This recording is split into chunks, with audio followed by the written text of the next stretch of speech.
Bismillahirrahmanirrahim. Salam to all students, friends and viewers.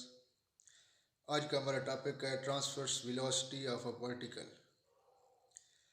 Particle की transfer velocity को हमें find करना है, देखना है कि वो किस तरह से पार्टिकल मूव कर रहे होते हैं। और ट्रांसफर्स वेलोसिटी है तो जो वेव है वो भी ट्रांसफ़र होनी चाहिए, क्योंकि ट्रांसफर्स वेव होगी तो उसकी वेलोसिटी ट्रांसफर्स होगी। तो इसके मुताबिक हम इसको समझते हैं कि ये हमारे पास एक ट्रांसफर्स या जिसको हम साइनोसॉइडल वेव्स भी कहते हैं, एक वेव है। इसको देखते हैं कि ये किस तरह से इसके अंदर जो पार्टिकल हैं उनकी मूवमेंट होगी और उसके मुताबिक उनकी वेलोसिटी होगी। कहाँ पे पार्टिकल की वेलोसिटी मैक्सिमम है, कहाँ पे मिनिमम होगी, किस डायरेक्शन के अंदर है। तो इस टोटल चीज़ को हम आज देखते और समझते हैं कि इस वेव्स को अगर देखते हैं तो इसके मुताबिक जो वेव ट्रैवल कर रही है उसकी ट्रैवलिंग की डायरेक्शन जो है वो एक्स एक्सिस के लॉन्ग होगी। तो एक्स एक्सिस की तरफ उसकी डायरेक्शन है। लेकिन अगर हम इसको देखते हैं तो इसके अंदर जो पार्टिकल हैं, पार्टिकल की जो वेलोसिटी है वो वाई लॉन्ग वाई कोऑर्डिनेट होगी। कि पार्टिकल उस एक स्ट्रिंग है, उस स्ट्रिंग के अंदर पार्टिकल मौजूद हैं, तो वो पार्टिकल उस जहाँ जैसे वो मूव करेगी तो उसकी मूवमेंट जो है ये अपवर्ड जा रही है पॉजिटिव वाई कोऑर्डिनेट में, फिर ये मूव कर रही है, फिर नेगेटिव कोऑर्डिनेट में आ गया, फिर पॉजिटिव में। तो इस तरह के अंदर ये जैसे वेव ट्रैवल करती रहेगी तो उनकी जो पार्टिकल की जो मूवमेंट है वो भी उसी हिसाब से चेंज हो रही है। तो इससे ये जाहिर होता है कि जो वेव की ट्रैवलिंग है वो एक्स एक्सिस के लॉन्ग है और जो पार्टिकल की ट्रैवल कर रहे हैं या उनकी जो वो वेलोसिटी है वो वाई कोऑर्डिनेट के लॉन्ग है। तो फर्स्ट पॉइंट तो इसमें ये है। अब दो चीज़ें डिफरेंट चीज़ें हैं, एक स्पीड ऑफ वेव है और दूसरी वेलोसिटी ऑफ अ पार्टिकल है। तो स्पीड ऑफ वेव जो है वो एक्स एक्सिस के लॉन्ग होगी और पार्टिकल वाई कोऑर्डिनेट के अंदर मूव करेंगे। अब यहाँ पे हम देखते हैं कि पार्टिकल की मूवमेंट कैसे होगी कि जब इसके अंदर पार्टिकल मौजूद है तो वो पार्टिकल मूव कर रहा है। इसके मूव करने की वजह से जिस तरह से भी ये वेव चेंज हो रही है, वेव एक्चुअली एक एनर्जी ट्रांसफ़र कर रही होती है आगे। तो वो एनर्जी जैसे ट्रांसफ़र हुई है पीछे से और आएगी इस तरह से यहाँ तक ये ख़त्म, फिर और उसको एनर्जी मिलेगी। तो फिर ये इसकी जिस तरह से मूवमेंट होगी उसकी मूवमेंट की वजह से एक पार्टिकल अगर यहाँ पर मौजूद है तो फिर यहाँ आएगा, तब दोबारा उसको जर्क मिलेगा तो वो वापस आएगा। तो मीन एक पॉइंट के गिर्द वो वाइब्रेट करता रहेगा। अब उसकी पार्टिकल की जो है वाइब्रेशन होगी। अब उसको हम देखते हैं कि वो देखेंगे कि वो वाइब्रेशन जो है वो किस तरह से उसकी वेलोसिटी किस तरह से चेंज हो रही है और कहाँ पे मैक्सिमम होगी, कहाँ पे मिनिमम होगी। तो इस वेव के मुताबिक ये चीज़ भी है कि जो एक्स एक्सिस के अलॉन्ग वेव मूव कर रही है उसकी डायरेक्शन और उसकी जो स्पीड है वो हर जगह के ऊपर सेम होगी। इस पॉइंट के ऊपर जो स्पीड है, यहाँ पे जो स्पीड है, यहाँ पे स्पीड है, यहाँ पे एवरी पॉइंट के ऊपर वेव की स्पीड सेम होगी और उसकी डायरेक्शन भी अगर एक्स एक्सिस के अलॉन्ग है तो वो भी सेम होगी, ये वेरी नहीं कर रही होंगी। लेकिन पार्टिकल की जो वेलोसिटी है वो हर जगह के ऊपर वेरी कर रही होगी कि यहाँ पे आ रहा है किसी जगह के ऊपर उसकी ज़ीरो हो गई है, कहीं पे वो मैक्सिमम हो गया, फिर ज़ीरो मैक्सिमम, फिर इस तरह से उसकी जो है कहीं पे वो पॉजिटिव जो है वाई कोऑर्डिनेट के अंदर है, कहीं पे वो नेगेटिव वाई कोऑर्डिनेट के अंदर है। तो इस तरह से उसकी जो स्पीड, उसकी वेलोसिटी जो है वो भी वेरी करेगी। लेकिन वेव की स्पीड सेम डायरेक्शन में होगी और हर जगह के ऊपर उसकी स्पीड भी सेम होगी। तो अगर यहाँ पे हम इसको देखते हैं, पार्टिकल की वेलोसिटी को चेक करते हैं कि किस तरह से वो डिस्प्लेसमेंट तय कर रहे हैं, उसके मुताबिक उसकी वेलोसिटी क्या बन रही है। तो उसको देखने के लिए इसके अंदर हम पार्टिकल्स को देखते हैं। तो इसके अंदर नंबर ऑफ़ पार्टिकल्स मौजूद होंगे स्ट्रिंग के अंदर। तो अगर हम हर पार्टिकल के ऊपर एट अ टाइम फोकस नहीं कर सकते कि एक को फोकस, तमाम को एक टाइम फोकस कर रहे हैं तो उसमें से एक को देखते हैं, दूसरे की जो है वो उसको जो है हम ठीक तरीके के साथ उसको ऑब्जर्व नहीं कर सकेंगे, फिर नेक्स्ट को नहीं कर सकेंगे। तो इस तरह से हम इसको अच्छे तरीके के साथ हम इसको ऑब्जर्वेशन नहीं होगी। तो इसलिए हम इसके अंदर जो है मौजूद नंबर ऑफ़ पार्टिकल्स हैं तो उनमें से एक पार्टिकल्स को लेंगे, उसको कंसिडर करेंगे, उसकी जो है मूवमेंट को देखेंगे, उसकी डिस्प्लेसमेंट जो जिस तरह से कवर कर रहा है, जिस तरह से उसकी वेलोसिटी है, उस एक को देखेंगे। जैसे एक की होगी तो बाकी भी उस तरह से कर रहे होंगे। तो इसको देखने के लिए क्या करते हैं कि वाई कोऑर्डिनेट के अंदर जो भी हमारे पास उसका डिस्प्लेसमेंट वो कवर कर रहा है, तो उसके मुताबिक ये हम इसको देखते हैं कि वो किस तरह से उसकी स्पीड है, किस तरह से उसकी वेलोसिटी है, कैसे वो मूव कर रहे हैं। तो इसको देखने के लिए जो हम वाई कोऑर्डिनेट के अंदर जो पार्टिकल हैं, फिर उनका हम डेरिवेटिव लेते होते हैं कि जब हम किसी एक को कंसिडर करते हैं तो फिर उसको उसको देखने के लिए फिर क्या लेते हैं, उसका डेरिवेटिव। तो अब हमारे पास जो है, अगर हम एक डिस्प्लेसमेंट है जिसको हम वाई कंसिडर कर लेते हैं, तो ये हमारे पास इक्वल है वाई एम साइन के S x minus omega T के। अब ये जो है, ये पीछे वैसे वैसे अगर इसको फाइंड करना चाहें तो ये इस टॉपिक से पहले जो है इसको फाइंड किया जा चुका है, लेकिन अगर किसी को ये समझ नहीं आया तो वो कमेंट बॉक्स में इसके बारे में पूछ ले। अगर इसको फाइंड करें तो ये बहुत लंबा हो जाएगा।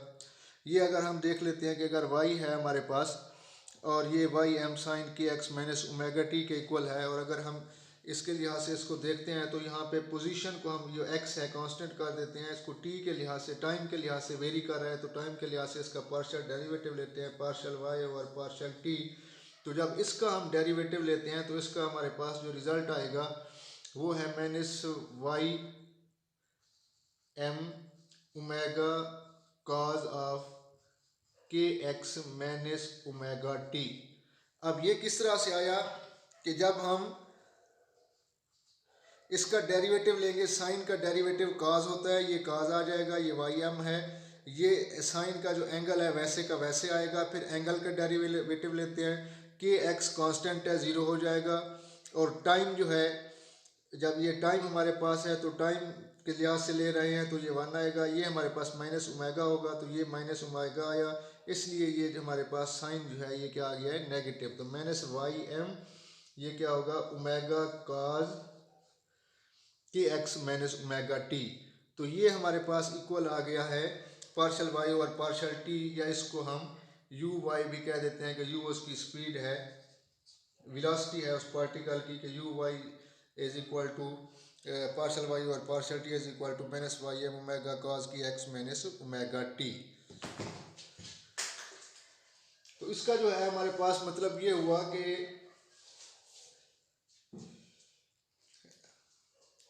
The transverse velocity can range. अब यहाँ पे ये जो है नेगेटिव साइन आ रहा है, तो अगर इसको हम देखते हैं कि इसकी रेंज क्या है, दो तरह से अगर इसको मल्टीप्लाई करते हैं तो काज के एक्स माइनस का है, फिर ये प्लस का हो जाएगा, तो पोजीशन और टाइम के लिहाज से वेरी हो रहा है, तो इसका मतलब ये पॉजिटिव कोऑर्डिनेट के अंदर भी मौजूद हैं और नेगेटिव कोऑर्डिनेट के अंदर भी मौजूद हैं।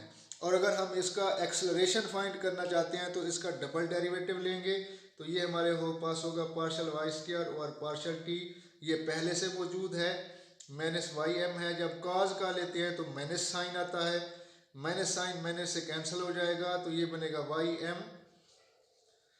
अब इसका जब डेरिवेटिव लेंगे ये फिर माइनस हो जाएगा, माइनस माइनस से पहले ये जो माइनस है ये माइनस कैंसिल हो जाएगा, प्लस होगा। फिर जब इसका डेरिवेटिव लेंगे तो ओमेगा पहले से मौजूद है, एक ओमेगा, फिर यहाँ से इसका आएगा ये, फिर ये नेगेटिव हो जाएगा माइनस, ये हमारे पास बनेगा y m omega square sine of k x minus omega t. अब ये रिलेशन बनेगा। इस रिलेशन के मुताबिक जो है हमारे पास ये ट्रांसवर्स एक्सेलरेशन जो है ये किसी पॉइंट के ऊपर भी ये प्रोपोर्शनल होगा इसके ट्रांसवर्स डिस्प्लेसमेंट के ऊपर, कि ट्रांसवर्स डिस्प्लेसमेंट के ऊपर ये प्रोपोर्शनल है। और यहाँ पे जो है अगर हम इसको इसके ऊपर अगर ये इक्वेशन जो हमारे पास है अगर इसको हम शॉर्ट करते हैं तो ये बनेगा वाई एम इधर आ जाएगा, omega square minus omega square y m sine k x minus omega t, ये इसके इक्वल था, तो ये इसको वाई के इक्वल, वाई डिस्प्लेसमेंट है, तो ये हमारे पास एक्सेलरेशन जो आ गया है, एक्सेलरेशन डायरेक्टली रिलेट कर रहा है किस चीज़ के, डिस्प्लेसमेंट के, लेकिन नेगेटिव साइन जो है ये इसको शो कर रहा है कि ये अपोजिट डायरेक्शन में है। डिस्प्लेसमेंट जिस तरह से उसका ट्रांसवर्स है उसके प्रोपोर्शनल है एक्सेलरेशन, लेकिन इसकी डायरेक्शन उसके अपोजिट होगी डिस्प्लेसमेंट के, कि डिस्प्लेसमेंट जिस तरह से है तो उसके अपोजिट जो है वो एक्सेलरेशन होगा। ये हमारे पास इससे ये रिलेशन निकला इसको देखते हुए।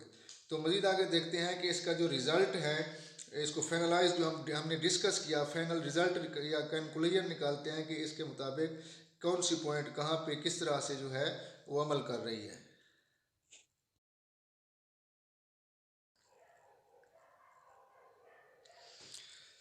तो इस डिस्कशन के बाद जो हमने डायग्राम बनाई उसके मुताबिक डिस्कस किया, तो हमसे उनसे और मैथमेटिकल प्रूव करने के बाद ये नतीजा निकाला कि motion of particle in a y direction, particle की मोशन जो है वो वाई डायरेक्शन में होगी हमेशा। Motion of wave in x direction, और वेव की जो स्पीड है वो एक्स एक्सिस के लॉन्ग होगी, एक्स डायरेक्शन में होगी। Particle velocity depend upon location and time, जो पार्टिकल की वेलोसिटी है वो टाइम और उसकी लोकेशन के ऊपर डिपेंड करेगी कि टाइम टू टाइम या पॉइंट टू पॉइंट वेरी करेगी, कहीं पे मैक्सिमम हो सकती है, कहीं पे ज़ीरो हो सकती है, कहीं पे कम हो सकती है। ट्रांसवर्स वेलोसिटी रेंज फ्राम जो minus y m omega to plus y m omega, तो उस ट्रांसवर्स वेलोसिटी जो है उसकी रेंज वेरी करेगी, कहीं पे वो पॉजिटिव कोऑर्डिनेट में वाई कोऑर्डिनेट में चली जाएगी, कहीं पे नेगेटिव वाई कोऑर्डिनेट के अंदर। अगर एक्सेलरेशन जो फाइंड किया, acceleration is proportional to its transverse displacement but opposite directed, कि वो ट्रांसवर्स डिस्प्लेसमेंट के डायरेक्टली प्रोपोर्शनल है लेकिन उसकी डायरेक्शन उसके अपोजिट होगी। Wave move in the same speed in same direction at all point, जो वेव है उसकी वो हर पॉइंट के ऊपर सेम डायरेक्शंस के अंदर होगी, उसकी डायरेक्शन और उनकी स्पीड में कोई तब्दीली नहीं आएगी। जिस तरह से पॉइंट टू पॉइंट या टाइम या लोकेशन के लिहाज से पार्टिकल वेलोसिटी वेरी कर रही है, उसी तरह जो है उसकी स्पीड, वेव की जो स्पीड है वो वेरी नहीं होगी बल्कि हर पॉइंट के ऊपर वो सेम होगी। Wave speed on properties of medium, wave speed जो है डिपेंड्स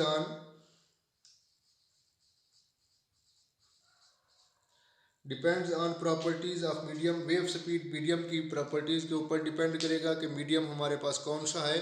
जिस तरह से मीडियम वेरी होगा उसी के मुताबिक ही वो भी चेंज होगी, कि अगर हमारे पास कोई स्ट्रिंग है तो उसके ऊपर हम जब एक्सपेरिमेंट कर रहे हैं या वेव जा रही है उसके ऊपर डिपेंड करेगी, या उसके अलावा किसी और मीडियम के अंदर हम वेव क्रिएट करते हैं तो मीडियम टू मीडियम उसकी स्पीड भी वेरी करेगी।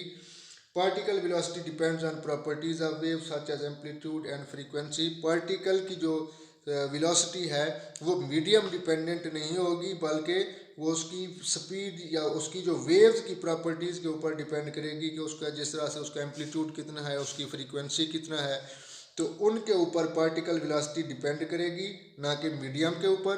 जबकि वेव की स्पीड जो है वो मीडियम के ऊपर डिपेंड करेगी और उसकी वेव की प्रॉपर्टीज़ के ऊपर वो डिपेंड नहीं करेगी। तो ये था आज का टॉपिक और हमने उसका ये नतीजा निकाला। तो इंशाल्लाह नेक्स्ट लेक्चर जो है वो अपलोड करेंगे, और मेरे YouTube channel physics learning station को सब्सक्राइब करें, वीडियो को लाइक करें, बेल आइकन को ज़रूर दबाएं ताकि तमाम नई आने वाली वीडियोज़ आप तक बर वक्त पहुँचती रहें। तो तब मुलाकात होती है नेक्स्ट लेक्चर में, तब तक के लिए अल्लाह हाफ़िज़।